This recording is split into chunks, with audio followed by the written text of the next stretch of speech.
اعوذ باللہ من الشیطان الرجیم بسم اللہ الرحمن الرحیم والسماء والطارق وما ادراک ما الطارق الی آخرہ۔ جامعۃ الفاطمہ دہلی سے تعلق رکھنے والی میری عزیز بہنوں، سورہ طارق کی ابتدا ہو رہی ہے اور آج کے درس میں سورہ طارق کا مختصر طور پہ ترجمہ اور ایک خاکہ پیش کیا جائے گا، اس کے بعض الفاظ کی وضاحت کے ساتھ۔ ارشاد ہوتا ہے والسماء والطارق، آسمان کی قسم اور رات کو آنے والے کی قسم۔ طارق کہتے ہیں شب میں حاضر ہونے، شب میں آنے والے کو، شب میں وارد ہونے والے کو۔ والسماء والطارق، مراد یہاں رات میں آنے والا یعنی ستارہ ہے۔ اور تم کیا جانو کہ طارق کیا ہے؟ وما ادراک ما الطارق، اور تمہیں کیا پتہ کہ طارق کیا ہے، یعنی شب میں آنے والا ستارہ کیا ہے، اس سے مراد کیا ہے۔ النجم الثاقب، طارق سے مراد نجم ثاقب ہے، یعنی تابناک، روشن اور چمکتا ہوا ستارہ۔ ان کل نفس لما علیہ حافظ، چونکہ آپ کا تعلق حوض علمیہ سے ہے لہٰذا یہ عرض کر رہا ہوں، ان کی کچھ قسمیں ہوتی ہیں، جیسے آپ نے انہیں شرطیہ پڑھا ہے، انہی قسموں میں سے ایک انہیں نافیہ ہے۔ یہاں پر انہیں نافیہ مراد ہے۔ ان کل نفس لما علیہا حافظ، کوئی نفس نہیں ہے، ان یعنی نہیں ہے۔ اب اس کا ترجمہ کل نفس، ان کل نفس کا ترجمہ اردو میں اس طریقے سے کریں گے کہ کوئی نفس ایسا نہیں ہے جس کے اوپر نگراں اور حافظ معین نہ ہو، نظارت کرنے والا معین نہ ہو۔ ان کل نفس لما علیہ حافظ، یعنی ہر نفس کے اوپر ایک نگراں موجود ہے۔ فَلْيَنْظُرِ الْإِنسَانُ مِمَّا خُلِقَ، پھر انسان ذرا غور تو کرے، دیکھے تو صحیح کہ کس چیز سے پیدا کیا گیا ہے۔ مما خلق، کس چیز سے پیدا کیا گیا ہے۔ اور اب قرآن بتا رہا ہے اور اس کا ترجمہ کرنا ہمارے لیے ضروری ہے بات کو مکمل کرنے کے لیے، کہ انسان جس چیز سے پیدا کیا گیا اس کے بارے میں غور کرے تو اپنی خلقت کے بارے میں اس کو احساس ہوگا اور انسان تکبر سے بھی بچے گا اور قدرت خدا کو بھی محسوس کرے گا۔ خلق من ماء دافق، یہ انسان ایک اچھلتے ہوئے پانی سے پیدا کیا ہے۔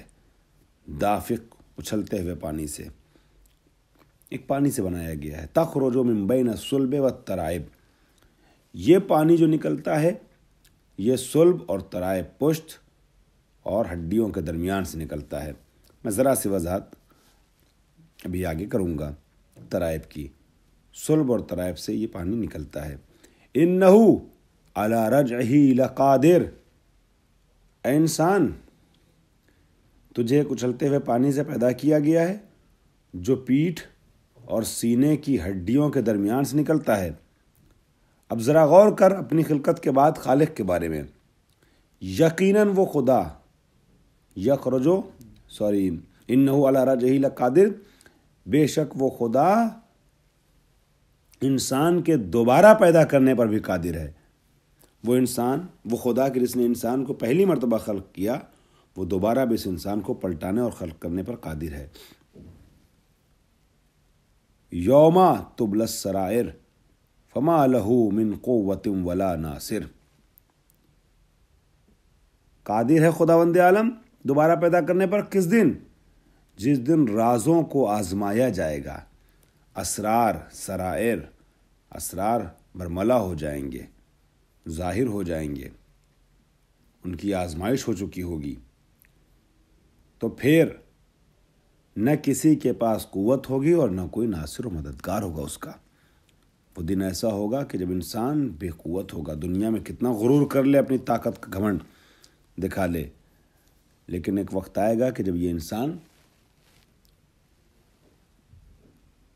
لاچار ہوگا اور بے یاور و مددگار ہوگا۔ اب انڈر بریکٹ یہ عرض کر دوں کہ یاور و مددگار اس کے اعمال ہوں گے۔ والسماء ذات الرجع والارض ذات الصدع، یہ واو قسم ہے جو اوپر آیا تھا وہ یہاں پھر آیا ہے۔ آسمان کی، ستارے کی قسم کھانے کے بعد انسان کا تذکرہ کیا گیا، نفس انسانی کا ذکر کیا گیا اور انسان کی خلقت کیسے وہ بتایا گیا، اور اس کے بعد پھر واو قسم آتا ہے، اور قسم ہے اس آسمان کی جو رجع والا ہے، مطلب پلٹنے والا ہے، مراد چکر لگانے والا ہے، گھومنے والا ہے۔ قسم ہے چکر کھانے والے آسمان کی۔ اور کس کی قسم ہے؟ والارض ذات الصدع، اور اس زمین کی قسم کہ جو شگافتہ ہونے والی ہے، اور شگافتہ ہونے والی زمین کی قسم، یہاں بھی واو قسم ہے۔ انہ لقول فصل وما ہوا بالہزل، فصل کہتے ہیں جدائی کرنے کو، فیصلہ کرنے والا، الگ کر دینے والا۔ یہ جو قول ہے یہ قول فصل ہے، بے شک خداوند عالم جو فرمایا نا، یہ بے شک یہ قول فیصل ہے، فیصلہ کر دینے والا قول ہے، اور حق و باطل کو الگ کر دینے والا قول ہے۔ وما ہوا بالہزل، اور یہ کوئی مذاق نہیں ہے، ہزل کہتے ہیں شوخی کو، ہنسی مذاق کو، تو یہ ہزل نہیں ہے بلکہ یہ حقیقت ہے جو بیان کی گئی ہے قرآن مجید میں۔ انہم یکیدون کیدا، یہ لوگ جو ہیں وہ مکر کرتے ہیں، یکیدون کیدا، بے شک یہ لوگ کیا کرتے ہیں؟ اپنا مکر کر رہے ہیں، یکیدون مکر کر رہے ہیں، فراڈ کر رہے ہیں، فریب کاری کر رہے ہیں۔ وَأَكِيدُ كَيْدًا، لیکن ان کو یہ خبر نہیں ہے کہ ہم بھی اپنی تدبیر کر رہے ہیں، یہ اپنے حساب سے مکر کر رہے ہیں اور ہم ان کے مکر کے خلاف اپنی تدبیر کر رہے ہیں۔ واللہ خیر الماکرین، اللہ مکر کرنے والوں کے مکر کو توڑ دینے والا ہے، بہترین مکر کرنے والا نہیں، بہترین تدبیر کرنے والا ہے۔ ان مکاروں کے خلاف اللہ بہترین تدبیر کرتا ہے۔ اللہ کے لیے اس لفظ کا جب استعمال ہوتا ہے تو مراد تدبیر ہے۔ وہ عقید و قیدن، یہ لوگ مکر کر رہے ہیں، میں بھی اپنی تدبیر کر رہا ہوں۔ فَمَهِّلِ الْكَافِرِينَ أَمْهِلْهُمْ رُوَيْدًا، تو کافروں کو چھوڑ دیجئے اور انہیں تھوڑی سی مہلت دے دیجئے۔ کافروں کو، یعنی یہ کافر جو آزاد گھوم رہے ہیں اور جو مکاریاں کر رہے ہیں، جو چالیں چل رہے ہیں، یہ نہ سمجھیں کہ یہ کامیاب ہیں، بلکہ ان کو مہلت دی جا رہی ہے، اس لیے کہ ان کا جو تھوڑا بہت ہلکا پھلکا معمولی سا اختیار ہے وہ بھی میرا دیا وہ دنیا تک ہے۔ کتنے دن یہ اپنے اختیار سے مکر اور فریب کی چالیں چلیں گے؟ بلاخر آئیں گے تو ہماری طرف پلٹ کے، ہماری بارگاہ میں، ہماری عدالت میں، اس وقت ان کو ان کے مکر کا صلہ ملے گا۔ اور یہ کفر جو ہیں، کفر کرنے والے، ان کو یہاں دنیا میں صرف تھوڑی مہلت دی جا رہی ہے۔ ذرا سی وضاحت لفظوں کی کر لیتے ہیں، حالانکہ ترجمے میں تقریباً بات واضح ہو گئی ہے۔ والسماء والطارق، طارق کیا ہے؟ رات کو وارد ہونے والے کو کہا جاتا ہے، اور اگر دروازہ کھٹکھٹائے کوئی شب کے سناٹے میں تو اسے طارق کے نام سے پکارا جاتا ہے۔ یہاں مراد کیا ہے؟ اول شب نکلنے والا ستارہ، یعنی جو شب کے تاریکی کو چاک کرنے کے لیے آتا ہے افق پر۔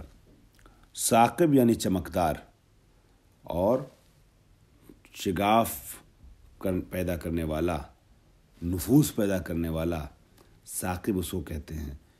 یہاں چمکدار ستارے کو ثاقب سے کیوں تعبیر کیا گیا ہے؟ رات کی تاریکی کو وہ چیر ڈالتا ہے، یعنی رات کی تاریکی کی دیوار میں سوراخ کر دیتا ہے، اس لیے اسے نجم ثاقب سے تعبیر کیا گیا ہے۔ اور یہ جو دافق کا لفظ آیا ہے نا، ما ان دافق، دافق کہتے ہیں اچھلنے والے کو۔ مرد اور عورت دونوں کے نطفے میں یہ کیفیت اور صلاحیت پائی جاتی ہے کہ اس میں اچھل کے نکلتے ہیں، اچھلنے والا، تو اس لیے دونوں کے لیے مشترکہ طور پہ مائع دافق کا لفظ استعمال کیا گیا ہے۔ یعنی انسان کے بدن سے جو مادہ منویہ نکلتا ہے اسے مائع دافق سے تعبیر کیا گیا ہے یہاں پر، جسے دوسری جگہ سورہ علق میں علق سے تعبیر کیا گیا ہے۔ بسم اللہ الرحمن الرحیم، اقرأ بسم ربک الذی خلق خلق الانسان من علق اقرأ وربک الاکرم الی آخرہ، ہے نا۔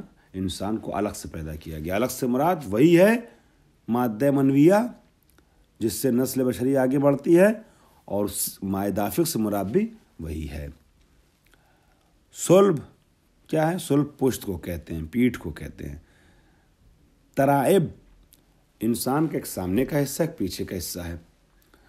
پیچھے کے حصے کو صلب سے تعبیر کیا گیا ہے، پشت کی ہڈیوں کو، پشت کی طرف کو، اور ترائب یہ تریبہ کی جمع ہے، اور یہ جو دونوں طرف کے سینے ہوتے ہیں کیا نام ہے خاتون کے، اس دونوں طرف کے سینے کے درمیان کے حصے کو، حتی مرد کے بھی درمیانی حصے کو، ہے نا، اس کے اطراف کو اور درمیانی حصے کو ترائب سے تعبیر کیا جاتا ہے۔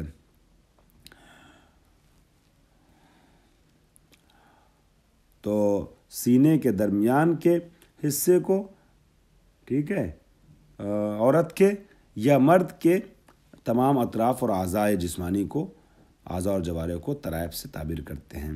مراد یہی ہے کہ پشت کی جانب اور سامنے سینے کے جانب، اس کی طرف، اس کے درمیان سے جو پانی ہے وہ ہوتا ہوا انسان کے عضو تناسل تک آتا ہے، اور وہاں سے پھر باہر جاتا ہے اور نسل کا آغاز ہوتا ہے اور انسان کی خلقت ہوتی ہے۔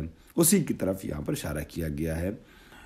خلق من ماء دافق یخرج من بین الصلب والترائب انہ علی رجعہ لقادر۔ اور تبلا جو لفظ آیا ہے، یوم تبلا السرائر، یعنی ظاہر ہو جائیں گے، ٹھیک ہے، تو جو کچھ چھپی ہوئی چیزیں تھیں وہ سب جو ہے یہاں پر ظاہر ہو جائیں گی۔ ایسے آزمائش کے دور سے انسان گزرے گا۔ رجع بارش یا گودال، نہیں، بارش یا اس طریقے سے کہہ سکتے ہیں کہ گویا بخارات، بادل بخارات وغیرہ کو لے کر جانے والا، لے جا کر پھر زمین کی طرف واپس کر دینے والا، اس کو رج کہتے ہیں۔ آسمان کے لیے اس لیے چکر لگانے والا آسمان کہا گیا ہے کہ یہ اس کو لیتا ہے، بادل کو لیتا ہے، بخارات کو لیتا ہے، بھاپ کو لیتا ہے اور گردش کراتا ہے، اور اس کے بعد پھر واپس زمین کی طرف، یعنی جو بخارات اٹھتے ہیں یہ بارش بن کر کے نیچے آ جاتے ہیں، اس لیے اس کو آسمان کا والسماء ذات الرج کہا گیا، یعنی ایسا آسمان کہ جس سے بارش ہوتی ہے، یعنی جو بخارات جاتے ہیں پلٹ کر کے پھر زمین پہ واپس آتے ہیں اس آسمان کی ذریعے سے۔ اور صد جو ہے وہ نباتات کے لیے لفظ صد کا استعمال کیا گیا، نباتات جو زمین کو شکافتہ کر کے برآمد ہوتے ہیں۔ ہزل کے معنی تو لعب کے ہے، اور باطل اور بےہودہ چیزیں یا ہنسی مذاق کے لیے کہتے ہیں۔ عقید و قیدن یعنی ان کی چالوں کا جواب دے رہا ہوں میں بھی، اور امہلہم یعنی انہیں مہلت دے دو، رویدہ تھوڑا، ٹھیک ہے۔ اور اس کے بعد انشاءاللہ تھوڑی سی وضاحت اگلے درس میں اس کی بیان کر دی جائے گی۔ واخر دعوانا الحمدللہ رب العالمین۔